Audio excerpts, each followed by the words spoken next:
بسم الله الرحمن الرحيم. أعزائي التلاميذ، سوف أبدأ اليوم بدراسة واحد الملخص لدرس شغل وقدرة قوة travail et puissance d'une force. كما قلنا سابقا بأن هذا الشغل يتعلق بمتجهات القوة وليس بشدتها فقط. وليكم هذا المثال الذي درسناه في القسم. نلاحظ أن هذه السيارة متوقفة، نريد أن تحركها من أ نحو أب تحت تأثير ثلاثة قوى F1 متوازية في نفس المنحى، F2 مائلة، و F3 عمودية. F1 il est parallèle au déplacement, F2 est incliné, F3 est perpendiculaire au déplacement. On a posé la question: quelle est la force qui a exercé un bon travail? Donc, est-ce que la force F2,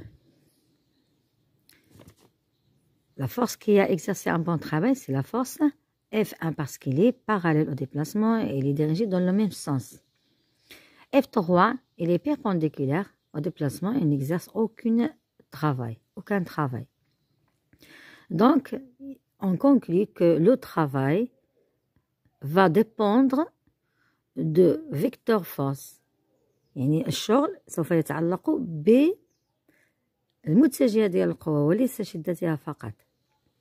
لذلك يأتي تعبير الشغل بصيغة تالية: le travail de F lorsque son point d'application se déplace de A vers B égale à F scalaire AB, et c'est le produit scalaire de vecteur force et le vecteur déplacement AB qu'on peut le déterminer par le produit F, la norme, bien l'intensité de la force F, fois AB fois le cosinus de alpha, tel que alpha c'est l'angle qui est entre le vecteur force et le vecteur déplacement. يعني ألفا هي الزاوية بين F والمتجهات لانتقال AB. يمكن حساب هذا الشغل بطريقة أخرى باستعمال إحداثية المتجهتين F و AB في المعلم، يعني en utilisant les coordonnées de la force F et de vecteur déplacement dans le repère O et JK. Et on trouve que le travail de F de A jusqu'à B est égal à Fx fois Xb moins Xa, plus Fy fois Yb moins Ya, plus Fz fois Zb moins Za. Pourquoi on ne multiplie pas Fx par Yb moins Ya? Parce que f de x, i, il est porté par l'axe des x, et yb moins ya est porté par l'axe des y qui sont perpendiculaires. Donc, le produit scalaire entre deux vecteurs qui sont perpendiculaires va être nul, parce que le cosinus de 90 c'est égal à 0. يعني الزاوية 90 كتكون عندها الكوسينوس ديالها كتساوي صفر. إذا هنايا إي إذا ضربناها في إي غتعطيني واحد، لأن هذيك المتجهة الوحيدية هي منضم في المنضم في الكوس. هو التعبير ديال الجداء السلمي، البرودوي سكالا، يعني المنضم الأولى في المنضم الثاني في الكوسينوس الزاوية بينهما. هنايا عندنا إذا عملنا اف اكس اي فوا اف ايكغيك فوا ايكغيك بي موان ايكغيك ا جي غادي يعطيني صفر، لأن اي و جي متعامدين. دونك إذا هنايا غادي يجينا التعبير النهائي باستعمال إحداثيات اف اكس اكس بي موان اكس ا زائد y b moins y a زائد fz zb moins za. Voici quelques exemples de calcul de travail. On considère par exemple f ici est incliné par rapport à l'horizontale, déplacement alpha est égal à 45. Pour déplacer le point d'application à une distance AB, donc le travail de f de A jusqu'à B va être égal à f fois AB fois le cosinus alpha. Dans le cas de F perpendiculaire, إذا كانت F عمودية، alors هنا le travail va être nul. Le travail est nul, il est égal à 0. أما le cas C, F est parallèle au déplacement, il est dirigé dans le même sens. On peut écrire seulement F fois AB, l'intensité de la force fois AB. Parce qu'ici, il va intervenir le cosinus de 0. Le cosinus de 0 est égal à 1. Le cas D, le travail de F est égal à moins F fois AB parce que aussi, il va intervenir le cosinus de P. Le cosinus de P, c'est moins 1. Donc, on peut écrire seulement, tout simplement, moins F fois AB. travail de F est égal à moins F fois AB.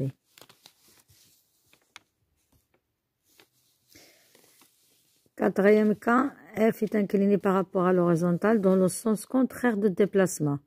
Donc, ce cas, on peut écrire moins F fois AB fois cosinus de bêta. Ou bien, F fois AB fois le cosinus de pi moins bêta. هنا غادي يكون عندنا الزاوية هنا غادي يكون الزاوية بي 180 ناقص بيتا، يعني هي ناقص كوسينوس دو بيتا. الكوسينوس دو 180 ناقص بيتا هو ناقص كوسينوس دو بيتا. الآن غنشوفو كيفاش نستعملو الإحداثيات القوة اف والمتجهات الانتقال ا بي لحساب الشغل. يعني on va utiliser les coordonnées de la force F et de vecteur déplacement pour calculer le travail de F. Le travail de F en allant de O jusqu'à A1, puis de A1 jusqu'à A2, puis de A2 jusqu'à A3.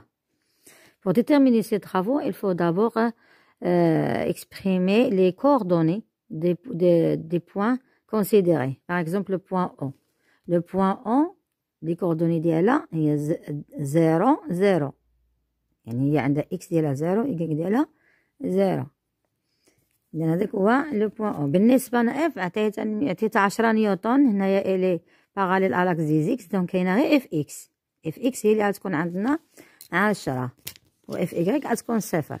إذا بالنسبة ل F عندنا اف اكس كتساوي 10 10 و اف إيكغيك كتساوي 0. بالنسبة لو بوان أو، البوان أو هو لوريجين دو روبير ديالنا، دونك عندها 0 0. نشوفو لو بوان A1. شنو هما لي كوردوني دو بوان A1؟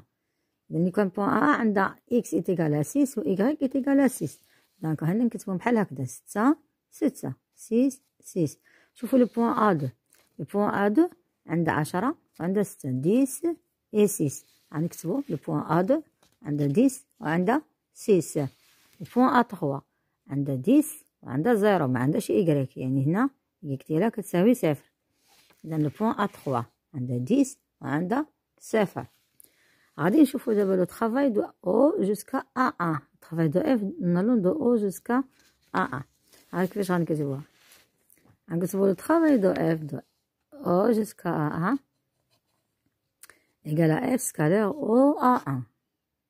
السلمي de F ومتجهات الانتقال O A1. ناخدو ديك الإحداثيات ديالهم نزيدوهم هنا مستفين بهاد الطريقة، ثم غناخدو نضربو هادي في هادي 6 في 10 هي 60. 0 في 6 هي 0. إذن كنجمعو الزيرو مع هادي هي 60 جول. إذن الشغل في هاد الانتقال الأولاني هو 60 جول، 60 جول.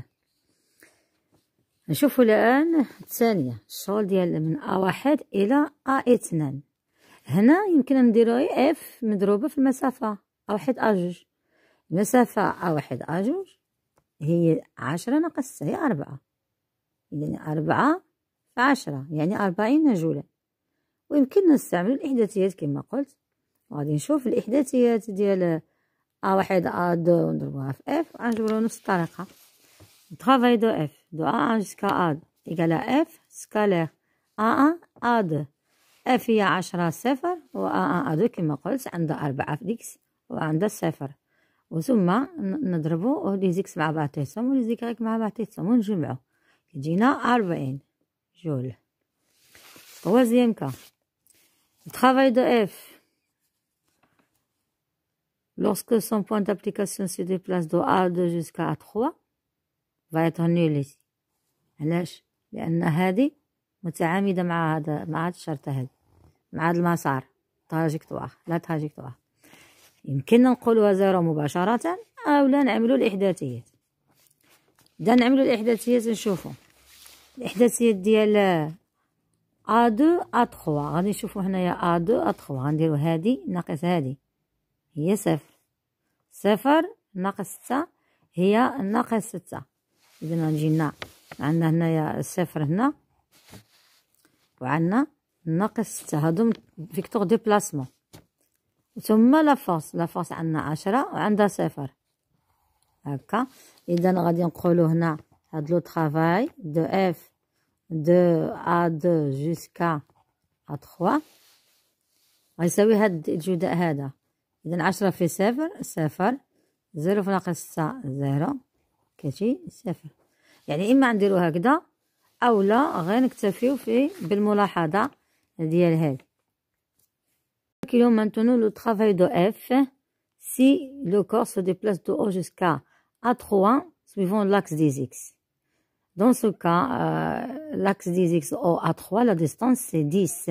Et F, elle est parallèle au déplacement, donc F c'est 10, 10 fois 10 c'est 100. Donc ce travail va être égal à 100 joules. En utilisant les coordonnées, on trouve le même résultat. Si on compare cette valeur en additionnant les travaux précédents, en allant de O jusqu'à A3 en suivant le chemin O, A1, A2, A3, on effectue la somme de ces trois travaux, on trouve le premier travail c'est 60, le deuxième c'est 40, le troisième c'est 0. La somme de ces trois travaux est égale à 100. On remarque qu'on a trouvé le même résultat. On conclut que le travail de O jusqu'à A3 est égal à la somme des travaux élémentaires. La somme des travaux élémentaires est égale au travail de O jusqu'à A3. Ça veut dire que cette force, son travail ne dépend pas du chemin suivi. Donc, on conclut que lorsqu'une force est constante, son travail ne dépend pas du chemin suivi. En utilisant les résultats précédents, on a dit que le travail d'une force constante lors des trajets, la somme de ces travaux, est égale au travail de F en allant du point initial vers le point final. On va utiliser le même principe. Ici, on va, puisque on a une trajectoire curviligne, si on la divise en des petits morceaux, qu'on peut les considérer comme rectilignes, ces morceaux sont très fines, infiniment petits. Le travail de F en allant de A0 jusqu'à B est égal à la somme des travaux élémentaires. C'est-à-dire, le travail total global de A jusqu'à B est égal à sigma des travaux élémentaires. Le travail élémentaire de A0 jusqu'à A1, on va la noter d de oméga A égale à F scalaire A0 A1. Ou bien F d de L1. D de L1 est A0 A1, le premier déplacement élémentaire. Et ainsi de suite, le travail de oméga 2, deuxième travail élémentaire, égale à F d de L, F scalaire A1 A2. Jusqu'à le travail élémentaire final. F scalaire d de Ln, F AN-1 AN. On effectue la somme pour calculer le travail global de A jusqu'à B. C'est égal à sigma des travaux élémentaires. Puisque F est constante, alors on peut factoriser par F. Et on trouve F scalaire A0 A1 plus A1 A2 plus AN-1 AN. En utilisant la règle de Schall, la relation de Schall, on trouve que ce travail est égal à F scalaire AB. Même chose que l'exemple précédent. Soit que la trajectoire est rectiligne, soit elle est curviligne, on trouve le même résultat. On conclut que le travail d'une force constante ne dépend pas du chemin suivi. Le travail d'une force constante ne dépend pas du chemin suivi. Donc le travail de A jusqu'à B est égal à F scalaire AB. Le travail est exprimé en joules. L'intensité de la force est exprimée en newton. Et AB est exprimé en mètres. Cette relation nécessite que le mouvement soit une translation. Et la force doit être constante. Considérons maintenant un corps en chute de G1 jusqu'à G2. C'est l'action de son poids. On dit que c'est une chute libre. On va exprimer le travail de P en allant de G1 jusqu'à G2 en utilisant la relation précédente. Le travail de P est égal à P scalaire G1 G2. Donc, on va utiliser les composantes de poids et de G1 G2 dans le repère IJK. Le poids, il est parallèle à l'axe des Z, donc les projections de P sur l'axe des X et des Y seront nulles. Moins mg, c'est la composante suivant l'axe des Z. Parce que l'axe des Z est orienté vers le haut. et G elle est orientée vers le bas. Pour G1, G2, les composants de G1, G2 sont x2 moins x1, y2 moins y1, z1 moins z1, multiplie terme par terme, et on trouve finalement que le travail de poids est égal à mgz1 moins z2. Dans ce cas, on écrit mgh parce que z1 est supérieur à z2. Si on a le cas contraire, alors on va ajouter ici un signe moins. En général, on peut écrire le travail de poids mgz1 moins z2 est égal à plus ou moins mgh.